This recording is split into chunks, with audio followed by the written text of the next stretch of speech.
Good evening. I'd like to introduce our speaker this evening, Mr. Nida. He was the founder of the Santa Barbara office, where he represents public and private companies and development stage companies in the areas of securities, mergers, acquisitions, corporate finance, and general business. Joe has practiced law in Santa Barbara for more than 30 years. His knowledge and experience have been instrumental in the growth of many public and private companies headquartered in this area. He was a founder and is the chairman of the Central Coast Venture Forum. Mr. Nida currently serves as the corporate secretary of two public companies, Miravant Medical Technologies and Decker's Outdoor Corporation, and he is also a director or officer of a number of emerging growth companies. Thank you for joining us. Thank you. I'm going to talk about what I know best, which is dealing with businessmen and women in the growing and development of their businesses. And first of all, I want to thank Gary Hansen and Bill Grant for the opportunity to speak to you today.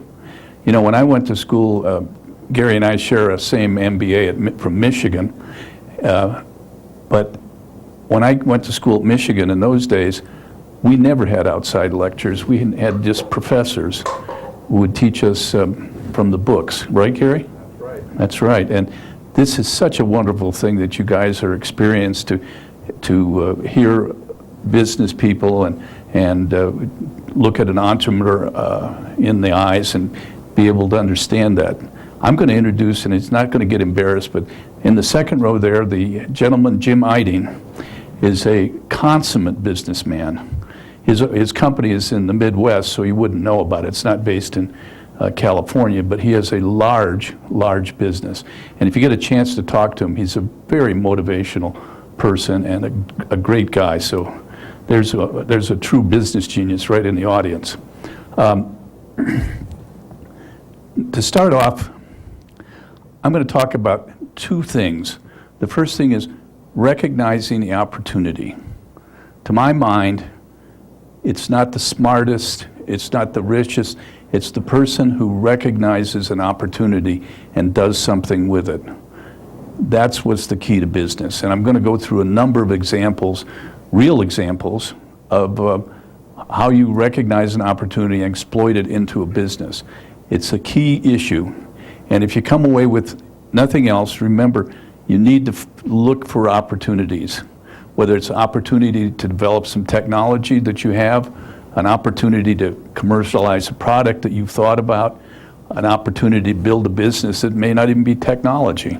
It's a critical thing is recognizing the opportunity.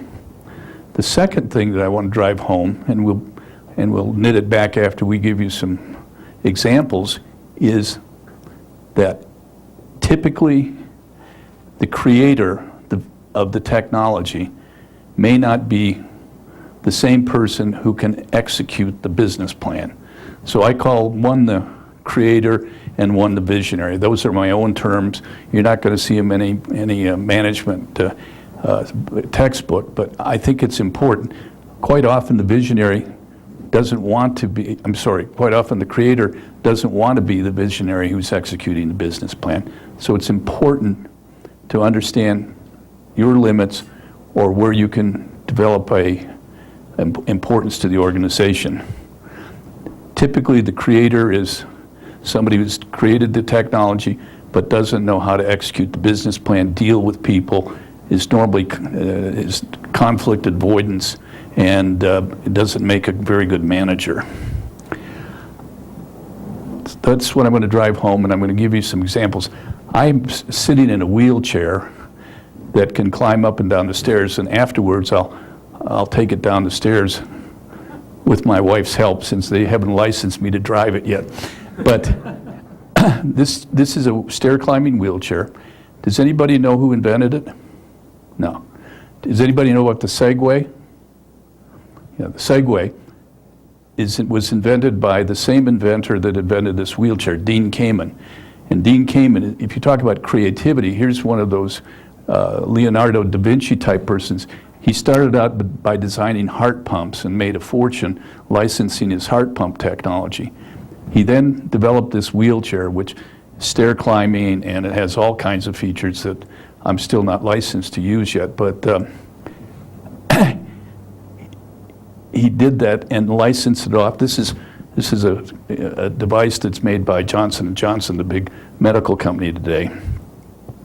He did the Segway. And now I was driving down to LA the other day, and on KNX, the news channel, his next device is the Tweel. The Tweel? The Tweel is a combination tire and wheel with no air in it. So it will be a permanent Tweel or tire, but with no air, and it doesn't wear out, and you don't have to change it, you don't have to worry about flats. So all those tire companies are going to be worried about that. There aren't many Dean Kamens around that have that kind of fertile imagination and intellect to develop those things. So for the rest of us, we have to look for opportunities to develop our businesses, whether you're working for an Intel or whether you're working for a small business. The key is to look for opportunities. So I'm going to go through a couple of examples. There was a professor from Berkeley in mathematics here who developed some technology, and he got into a business relationship with a fellow who I guess polite word would be scoundrel, and his technology was tied up with this fellow. It took us almost 2 years to extract the mathematician and his technology. Immediately, he was lucky enough to find a really first-class entrepreneur that had built one public company himself and had been involved in a number of things. This company now is prospering, and the mathematician's technology is going to make a difference in our lives because he was able to get in the hands of the right person who could execute the business plan. It's a world of difference in doing that. So even if you're not a creative, inventive type, you may be involved in a company because you can execute the business plan. You can bring the people to the table. You can help raise the money. You can deal with all of the management problems that are facing early stage and even later stage companies. I have a universal definition of what a business is. And a business is a series of mistakes waiting to happen. And it's the job of the manager to anticipate as many of those ahead of time and then deal with the ones that he or she couldn't anticipate. Now, it's a very negative definition of business, but business is fraught with perils. And I see Jim nodding his head, right? So there's a company here in Goleta called Decker's Outdoor Corporation. I've been involved with the company since the two founders of the company, this proverbial garage startup, they were making flip-flop sandals on a card table in Isla Vista and selling them to the students as they would finish them. That's what I call a bootstrap startup. Now, the two founders, one was Doug Otto and the other was Carl Lopker. And some of you may know their names, some of you may not.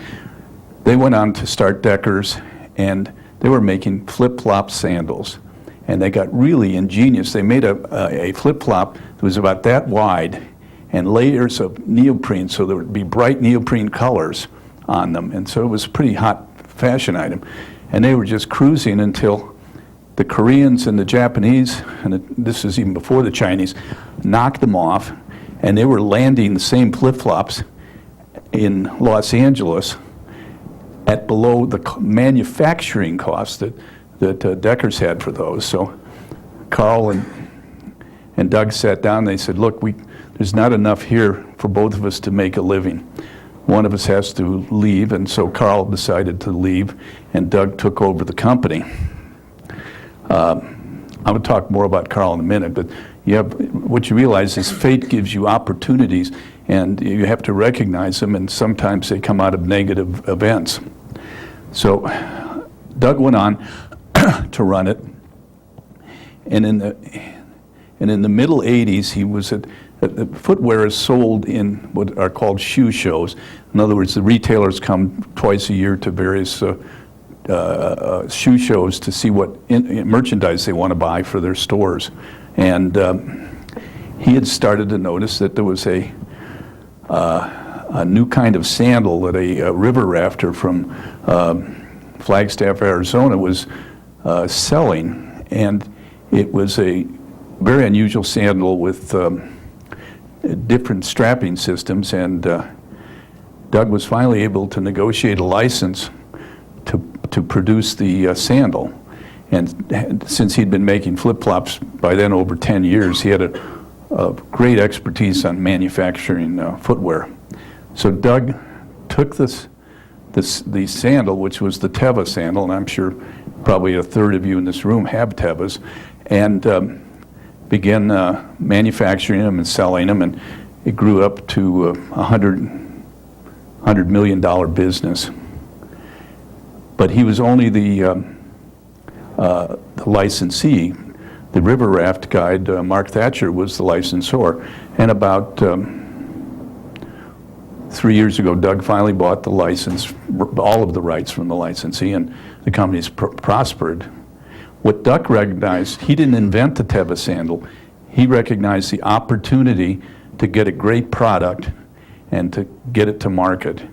The river rafter had designed a brilliant sandal, and it was Doug's job to manufacture it and to sell it.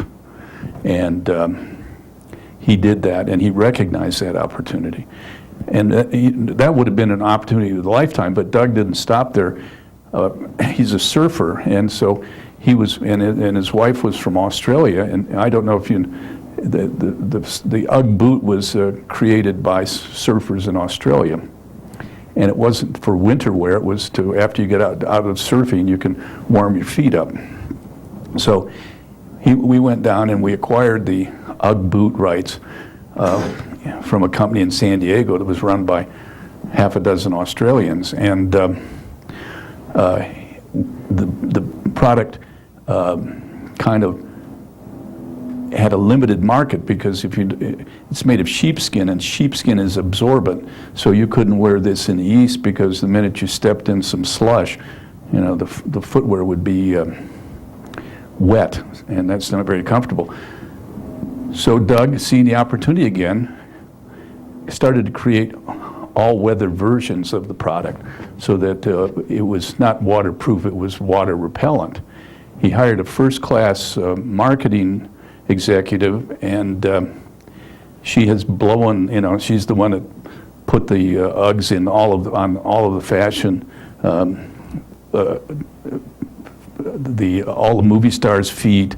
She's been, you know, she loaded it up on Oprah Winfrey, and now Ugg is a $100 million product.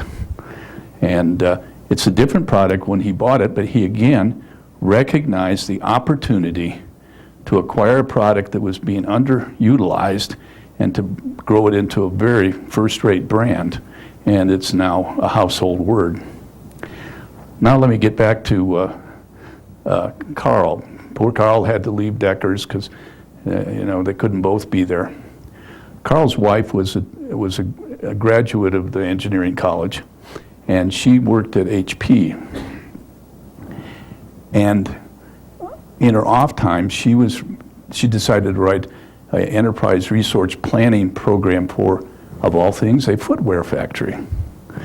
And eventually they were going to try to use it for Deckers. But Carl left, and he joined his wife in developing this company. It's called QAD. It's down the road about in the Summerlin, and I'm sure Pam's probably spoken out here a number of times.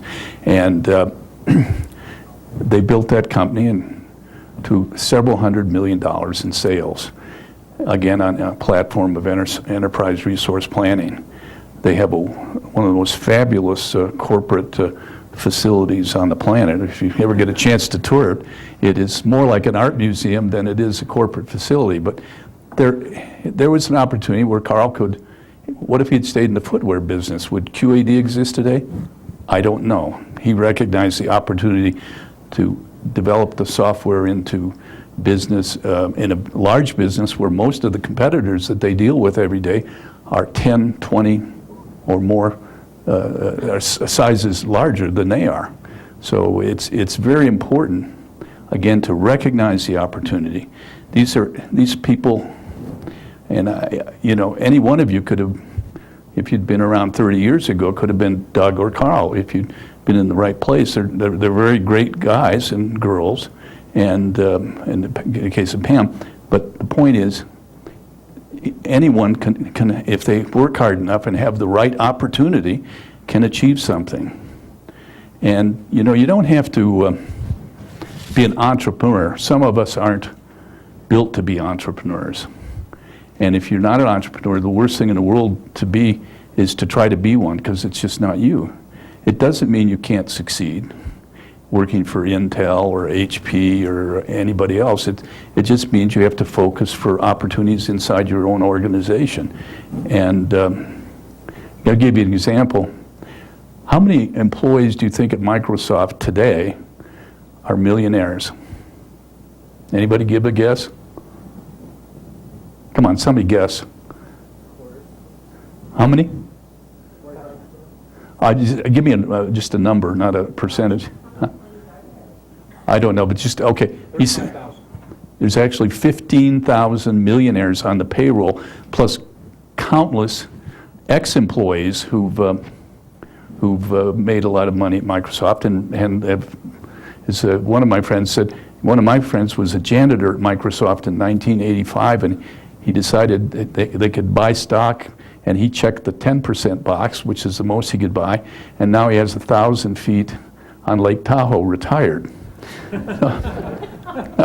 Not every company that we're going to work for is going to be a Microsoft, but that's the kind of opportunities you've got to look at, and it doesn't mean, and I'm going to go back to Microsoft in a second. Do you know how Microsoft started? Does anybody know? I'll tell you. Bill Gates, of course everybody knows Bill Gates, and Paul Allen went to high school together, and they were computer nerds, and they wrote a piece of software to optimize the traffic light systems in Seattle. And that wasn't a big success, but they got to know each other pretty well. Gates went off to Harvard to pursue his education, and Allen was kind of being a computer nerd. And he heard about a fellow in Seattle who had some software that could operate a PC. And so he got Gates back from Harvard, and they went and negotiated a deal with this fellow who had created the software called it was then called DOS, Digital Operating System, and they bought it from him for $900,000, $90,000 a year for 10 years. They didn't have any money, they just got it in escrow. They then heard that IBM was looking for an operating system for its then brand new PC. So they were hoping to get a hold of IBM, and what happened is IBM had flown out to the West Coast, and we were dealing with someone else who had created an operating system for a PC in San Jose, and this guy thought he was the king of the world because IBM needed an operating system, and so boy, they just better kowtow to him. The IBM guys waited 5 hours for him to meet with them, and they blew their stacks, and they said, well, we heard about this company up in Seattle that has an operating system. Let's just get on a plane and go see him. They went there, and Gates was pretty smart, got him to sign a 4-year contract to supply the operating system for the IBM computer, the personal computer. And it was many, many, many, many times in value that $900,000 they paid for the operating system, which then became MS-DOS. So Allen and Gates recognized an opportunity. They didn't write the code. They put the deal together.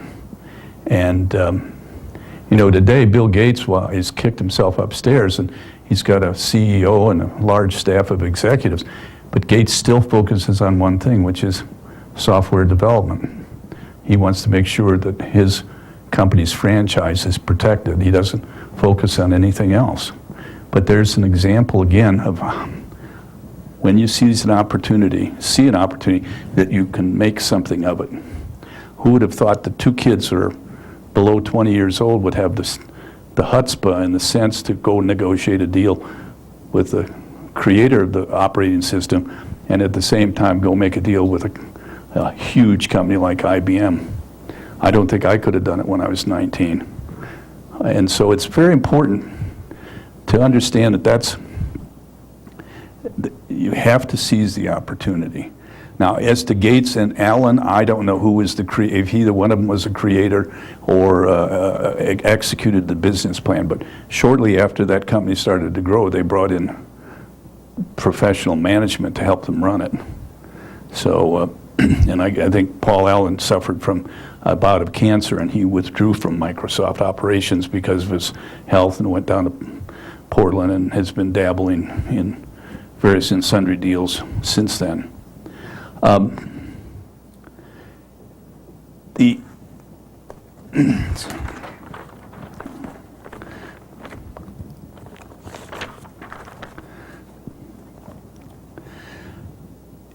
It's important to understand that this can happen any time in your life. When Ray Kroc, the founder of McDonald's, certainly not high tech, and the villain of the food business, creating all those fattening products. Ray Kroc started McDonald's when he was, I think, 57 or 59 years old. How many people are starting businesses when they're 57 and 59 years old? Why did he start the business? Well, Ray Kroc was a malted milk machine salesman. And he kept selling more and more malted milk machines to the McDonald brothers I think it was in San Bernardino, where they had this restaurant that kept growing and growing. And he finally said, this is really a good business. Why am I selling malted milk machines? I'm going to buy the business. So he bought the McDonald rights, and the rest is history. Again, he saw the opportunity, even at 59 years old, to go out and start a business. Most people at 59 are thinking, geez, it's 6 years till Social Security, I'm going to retire. When I start a business, and he built one of the larger businesses, and certainly one of the most successful businesses in the country. But he recognized that this fast food, inexpensive meal that you could get at McDonald's, and I remember in Ann Arbor they had a McDonald's, and we would go there every Sunday night. And my friends used to go nuts because I always had to make a special order of the burger without the pickle on it. So I had to wait in line extra. But you have to recognize these opportunities. How do you recognize them? If I knew that, we could mint it, and we make a lot of money just selling the ability to recognize it. But it's instinct. It's part of it's instinctive. Part of it's understanding whatever the market is, or what your business is, or what the technology is. I don't think anybody can just look down the street and say, there's an opportunity.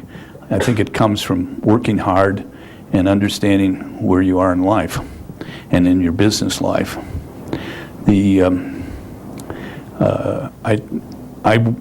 Because I'm the chairman of the Central Coast Venture Forum, I network a lot with angel investors around the state. And there's an angel investor in Los Angeles, and she'd formerly been an executive with the Disney organization and ran about a $1 billion business unit for Disney. And she did well. And in fact, I tell a story that 10 years ago, I had tried to recruit her to come to be the CEO of a company here in Santa Barbara. And she had actually resigned from Disney, or sent in her letter of resignation to come to work here, and Disney wouldn't have it. They gave her a big stay bonus and stock options and a promotion and everything, and that resulted in her spending her 10 years at Disney, 10 years more, and retiring at, I think she's probably 39. Tough life. Anyway, I said, you owe me one, because I said, if you'd come work for our company here in Santa Barbara, we were recruiting for you, it went over the cliff about a year after you would have gotten here. And who would know where you are? So you should be very thankful. You got a big raise because we tried to recruit you. Anyway, she's now an angel investor, and I said, so, what's hot? She says, I am in the hottest deal in the Bay Area. I said, what's that? She said, a Stanford student has created a technology for diabetics, which is they have a small pump that's put on your skin, along with a blood sugar reader, and it's all downloaded through the internet to a server that when it sees that the person's blood sugar is down and needs a jolt of insulin, sends back a signal, and the insulin is injected automatically, and the wearer hardly ever knows it. So if you've ever had friends with diabetes, they have, they're constantly sticking themselves with a pinprick and checking their blood sugar, and if they need it, they have to excuse themselves and go take a shot of insulin. That's fine for adults, but when you have kids, little kids who have diabetes, or people who aren't too competent, then it's a real problem. So this product is red hot. The student from Stanford insisted that she only wanted angel investors, not VCs, even though a good friend of their family is a major Silicon Valley VC. She didn't want to deal with his fund. He says, well, listen, what if I personally give you $1 million, will you take it? She said, oh yes, I'll take it. I don't want VC money. Now guess how old she is, that had developed the technology and had the sense to push away from VC investors. Anybody want to guess how old she was? 19.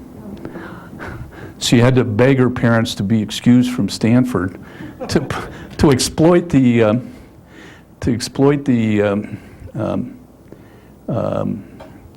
her technology, and she believed in it. So she left Stanford, 19 years old, and is creating this company and this wonderful technology. It's going to make a difference in the lives of diabetics. There she saw an opportunity early on that she was willing to sacrifice her education. And it's very important that if you see the opportunity, you have to grab it. Now, for everybody that grabs a great opportunity, and I can put myself in this, some people also grab a not so great opportunity, and you look back and you say, what was I thinking? There's not anybody that's been invested in companies that hasn't lost money in companies. It just comes with the turf. There's a very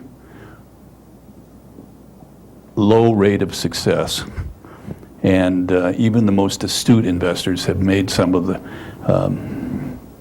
the dumbest investments. If you look at how much venture money went into the internet bubble, I'll call it, billions and billions and billions of dollars that evaporated on businesses that had no business existing, and certainly no business being financed to huge amounts.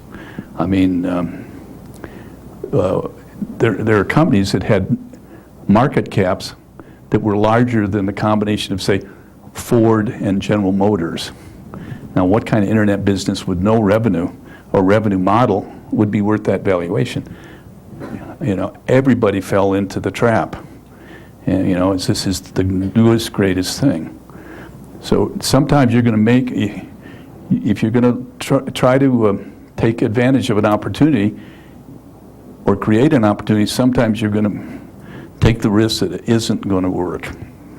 That doesn't make the opportunity bad or the opportunity good, or you bad or you good. It never works out perfectly. And I mean, I've been in companies. I thought, geez, I wonder, my interest is probably going to be worth 50 million. Who knows? It never happened because it was just the wrong business. More often than not, you get fascinated by the technology. Oh, this is such great technology. I'll give you an example. There was a guy in Orange County who had developed a way to test lab samples. When you go to your doctor now and they draw your blood, they send it somewhere where a elaborate machine tests your blood for whatever what the doctor wants to test. It's time, it takes a lot of time, it's expensive. This guy had a novel idea. He took a CD-ROM and put the kind of, the same kind of elements that they put on the large testing equipment on the CD-ROM, and then used a standard computer to act as an electron microscope to read the deposits. You think about that, and geez, you can eliminate big clinical labs and the time and the money. It's a lot cheaper. The doctor can put the deposit right there and turn it on and be able to read the sample in just a few minutes. You know, treat you immediately. Two problems. One, the CEO of the company, and I kind of recognize it, and Jill met him, and she knows what I'm talking about, was not manageable. And he had raised, he was a spellbinder. He raised about $30 million from individuals, and I can't tell you how hard that is. $30 million is a huge amount of money, and you know, in 250, 150, 250, I mean, that's just a huge effort. But he was spellbinding speaker, but he was a horrible manager. I mean, he had his chief of technology was Kerry Mullis, a Nobel Prize winner, and I think one other scientist who had developed the first two birth control tests marketed in the United States. So we're talking about world-class scientists, world-class. And they thought this was going to go, and what happened is the technology was slow to evolve. It didn't go, like everything, it didn't go as fast as one wanted it to go. And this guy, when we tried to bring in some VCs, I got Joe Kennedy, the former congressman from Boston, who likes to invest in healthcare. I got him to look at the deal. We got the folks at Tenet Healthcare to look at it. And they said, we like the technology, but we're not going to get within 10 feet of it as long as that guy's running it. And I told him, I said, you got to kick yourself out. You're not going to get any you may be able to raise $30 million from investors, angel investors, but professional fund investors are not going to touch it. And he refused to. And then he'd call me as it was slowly, the company was sinking into the waves. He'd call me about every 5 days and said, got any ideas? I said, yeah, kick yourself out of the company. You own 60% of it. If this succeeds, you're going to be worth $1 gazillion. You don't need to be the CEO of this company. Nope, it's my company. I said, no, I don't have any ideas for you. And eventually what happened is it just sunk into the water and just disappeared. And as I said, we sometimes make bad investments. That was a bad investment. Here I'm listening to Kerry Mullis, a Nobel Prize winner, and the guy that invented the first two birth control tests, world-class scientists, and they say, this is fabulous. And we bought in. We just my bells and whistles should have said, he's not the guy to run it, and he'll run it into the cliff. So you have to look at those kind of issues. So sometimes technology, and I'm not sure that technology, even if it worked, would have solved if there was a big enough problem, because these clinical labs have huge equipment and infrastructure where they can make these tests very inexpensive. So is a doctor going to want to spend time looking at a test if he sends it out to the clinic and it costs him $5 to get a blood test in a week or so? Does it make that much difference? And you know, that I didn't look at. I was enamored with Nobel Prize winners, world-class scientists. This must be the greatest thing since sliced bread. I'm not sure it was. Sometimes technology itself doesn't have a home for a business. So keep that in mind. You have to be patient. You're all in your 20s, or most of you are, and sometimes these things don't happen, like this 19-year-old Stanford student that started her own company. Well, for every one of her, there's probably a lot more of us that aren't going to be able to start a company, and I certainly would have been in no position to start a company when I was 19. But you have to just take your time and look for the opportunity, and work hard, and don't be frustrated. Working in large organizations or even in entrepreneurial organizations, you have to deal with personalities. The day-to-day existence in a company is sometimes not a lot of fun. I know in the law, I've been in a number of law firms, and some of them weren't very pleasant experiences, and law firms are not much different than any other form of business. Let me talk to you about something about our venture forum. In May of this year, we will be holding our 9th annual venture forum, and it's been based in Santa Barbara for 9 years. We've raised over $100 million for companies in this area. What the venture forum is we have companies apply to present their business plan in 8 or 10 minute sessions in front of an audience of investors, both angel investors and venture capitalists. Susan Block, who's going to teach a course here, I think just left, but Susan has for many years run our plan, the selection of the business plans, and more importantly, the coaching of the presenters.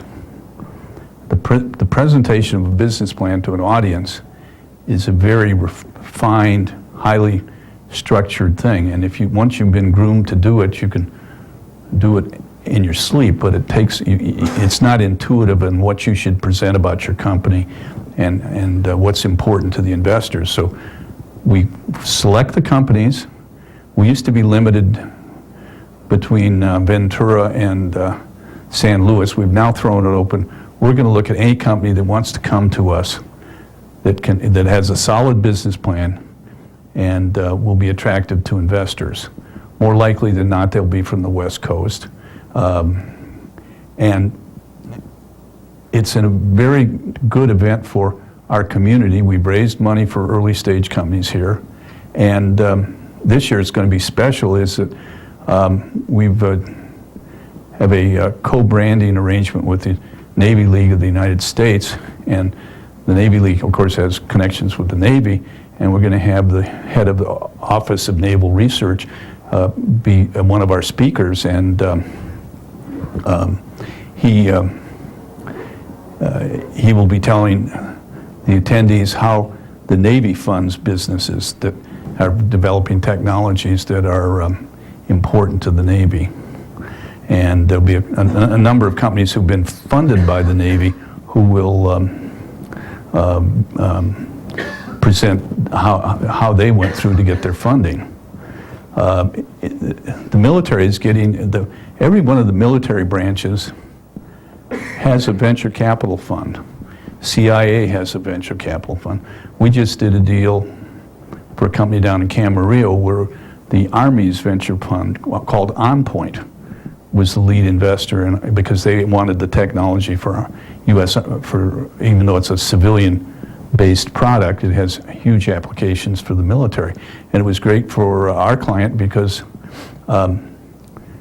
the Army's now going to be our marketing agent into the Department of Defense. So we don't have to worry about they'll take care of selling our products since they're an investor in our company. So it's, this is a new area for companies to, if they have any applications that might be in the military area or defense or anti-terrorism, you could look at that. We work with the UCSB and involving, if some of you want to come out and work at the event, it's great. You don't graduate, graduation's not by, school's still in on May 6th? That's too bad, but you could come out and work at the Venture Forum. We need volunteers, and it's something of interest because you're seeing entrepreneurial activities at its prime level. You've got companies, young companies, maybe some of the people who are running them aren't so young, but young companies, new companies who are looking for financing. You've got investors who want to invest money. Our job was to put the two together to showcase the opportunities and to raise money for local companies. When I started practicing law, somebody said it was 30 years, actually it's 40 years. I guess I shouldn't say that, but 30 years over 40 years, there was no funding here. If you were an early stage company, you're out of luck. You couldn't, it was almost impossible to raise money. Somebody said, what about all those rich people in Montecito? What about all those rich people in Hope Ranch? Typically, they weren't early stage investors. So we started the venture forum to attract people outside the community. We now have a working relationship with the premier Southern California angel group called Tech Coast Angels. And they're wonderful. These fellows and women commit to put money in deals. They're not looky-loos. They actually have to commit to agree to, I don't know what the number is, but say put in $200,000 a year in deals. That's a big commitment from somebody. But they're great. One of their companies, I call her the poster child for the Tech Coast Angels. Woman is 28 years old, developed her technology because she'd been up in the dot-com boom and was laid off. And she created a technology that the television production business needs. And she's very smart and very presentable. And as one of my friends said, you know, I've listened to dozens of these presentations. She's the first one that ever admitted that she had been laid off. Everybody else says, well, I quit that job or I did this and that thing. She said, no, I was laid off, and I decided if I was going to get laid off, I might as well start my own business. And she raised a considerable amount of money from the Tech Coast Angels. She's funded and off and running her business. So it's very, you know, the Venture Forum is a good part of our community. It's something I've been very proud of over the years, and I hope you can get exposed to it. And certainly if you have a business, you ought to look at the website, ccvf.org, and see if you can meet those requirements. I see that I'm about done. Is that correct? Can we have questions now? Sure. But let me just finish with one thing. Just to stress what I talk about creativity. I'm not creative. I mean, creative in a financial sense, I'm creative in a business sense, but I could no sooner tell you what this table's made out of, or God forbid, how to make it. As my wife says, I can't even change the light bulbs very well. But what you have to do is recognize the opportunities. That, to me, is the height of creativity. If you can recognize an opportunity and know what to do with it. You know, that's why Bill Gates developed one of the premier business organizations in the world. How many 19-year-olds would have been able to do that? I don't, you know. He recognized the opportunity, he flipped it. In effect, he took the license from the poor guy who said, $900,000. What a great deal. I'm taking money out of these kids' pockets, you know. $90,000 a year. Geez, I couldn't even get a job for $90,000 a year. I won't have to work for 10 years. And so you see what happens. Recognize the opportunities to be creative. Keep your mind open, your eyes open, and like what you're doing. You talk about all these people who made money, and Bill Gates is a gazillion billionaire. What you find out is, at least in my experience, and I've met thousands of businessmen and women, no one I know does something because they say, oh, I want to make a lot of money, therefore I'll do this. That's a one-way street to oblivion. It won't happen. You have to like what you're doing. You have to, more importantly, have a passion for it, because if you're going to seize an opportunity and make it work, you're going to work harder, more hours than you would ever imagine. I mean, from some of our entrepreneurs, I get up in the morning and I'm getting emails 3:58 a.m.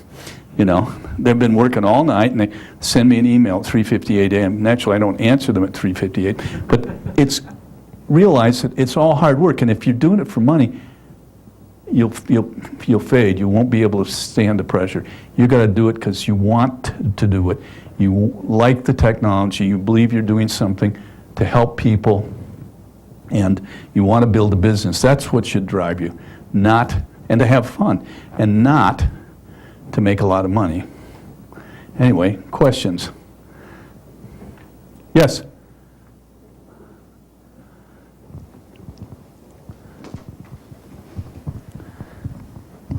Can you explain the difference between an angel investor and a VC and why someone would choose one over the other? Because you Yes. mentioned that earlier. Yes. An angel investor would be somebody who does not make a living investing people's money in venture capital deals. It would be your parents, or in my case, me. I'm an angel investor. I don't have a venture fund that I've raised to invest other people's money in deals. I'm only investing my money. A venture capitalist has secured a fund of other people's money. He or she is paid to run that fund and invest the money. So angels are you don't want to say amateurs, because some of them are very skilled at it, but they don't do it for a living.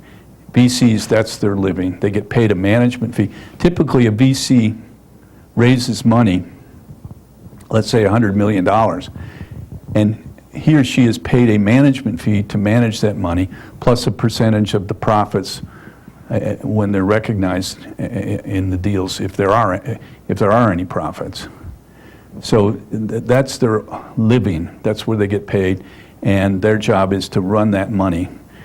Typically, when you hear somebody raising $100 million or $500 million or $1 billion fund, they don't get all that money up front. The investors say, okay, here's some of it. Let's say it's a $100 million fund. They may put 10 or 20 million in, but the VCs aren't paid to manage cash. They're paid to make investments. So as they find more deals, they give notice to the venture investor partners to say, okay, you agreed to put in 20 million in this deal. You put in 5, we need another 5 from you. And you draw down. It's like a line of credit. Any other questions?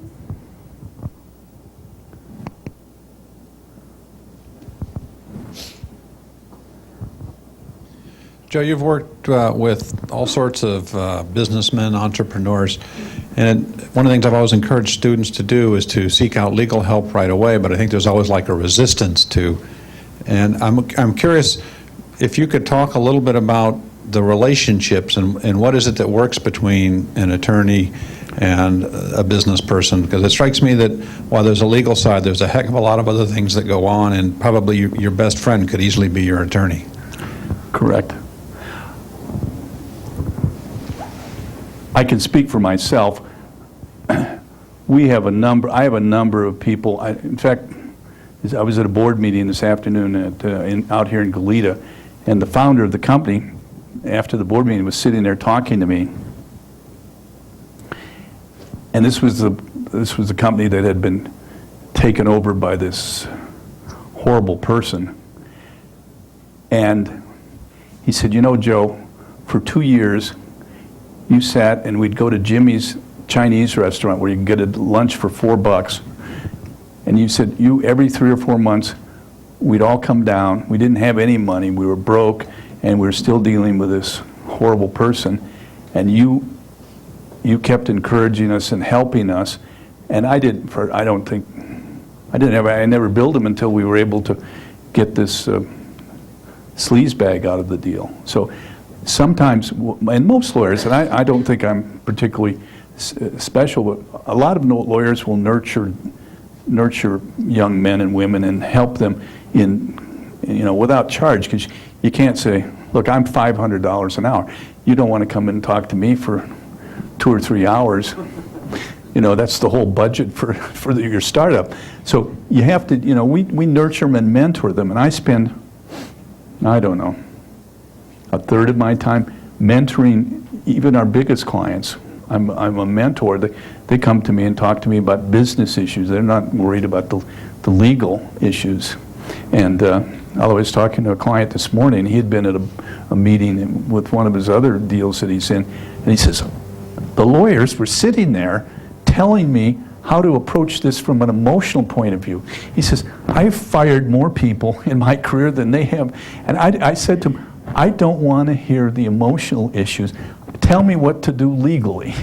So the answer, Gary, is most lawyers will mentor people, and we do it all the time, and I like it. And it helps you build businesses. As I say, I'd rather mentor some young men or women in business and go to a Rotarian meeting to network or something like that. So it happens. Lawyers are expensive, and you don't want to use them if you don't have to. But eventually, if you're going to raise money, it's a highly regulated area, and you have to follow the rules. You don't want to come back 3 years from now and find out you did something fatally wrong. I was at a meeting yesterday with an early stage company, and they brought in the technology guy, the creator of the technology, doesn't want to run the business. He hates it, just hates it. All he wants to do is write patents and do his technology. We brought in a world-class entrepreneur CEO, and he's drumming on. He says, "We're going to do all of this right. It's going to be expensive, but we're going to do it right. I don't want to have an IPO in 3 years." And somebody says, "Well, you didn't do it right 3 years ago." So sometimes it will cost money, but we usually can deal with those things. And we and a lot of lawyers have developed a practice of sometimes just taking some equity for part of the equity for the deal. But I tell clients, if your deal is really going to succeed, the last thing you need to do is give me your equity, because that's going to be worth a lot of money someday, and that's way more than my $500 an hour. In terms of those warning signs of organizations to step away from, would you weight it 50-50 in terms of the human factor in the technology, or how would you weight that? That's a good question. There's a company, let me answer it two ways. There's a company called Garage.com, and it's run by a fellow named Guy Kawasaki, and he was our keynote speaker a couple years ago at the Venture Forum. And Guy said, well, what he looks for, he says he will never invest in a company where the employees have Aeron chairs, those Herman Miller Aeron chairs, where the CEO drives a German car or wears Italian suits. What I look for is people who believe in their product to the point where they'll work for 3 nights in a row without sleeping. And that's the most important thing that I look for in management is sometimes technology is so complex that I'm not a technologist, and I just have to assume that it will work, because we have a lot of friends who are engineers and scientists, and they can do the technology, but I believe it's the most important thing is the management and their attitude. If somebody says, "Oh, I want to start this company, and by the way, I want a $200,000 a year salary and retirement benefits and stuff like that," that would be where you would run away. I was just wondering if over the years you've ever been in a situation where maybe business seemed a good idea from a business legal point of view, but you would have had like moral, ethical objections, that kind of dilemma. You once in a while will see people who will come to you and say, listen, they won't say it quite directly, but they may have gotten the technology, they've stolen it from somebody or something like, I don't mean, went into their office at night and took the drawings, but maybe stole the idea. And what you find out is if the management you're dealing with does not have integrity, you will never solve that problem. If they're going to steal from somebody, they'll steal from you. It's just, that's going to happen.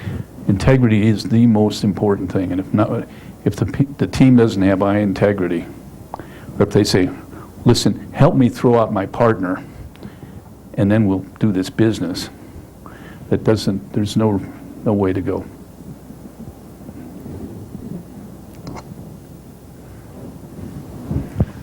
I don't want to open Pandora's box, but the question reminds me of a frequently asked question. So students will often come to me and they have a business idea, and then I'll suggest that they go talk to somebody. And the first concern is they're going to lose their idea.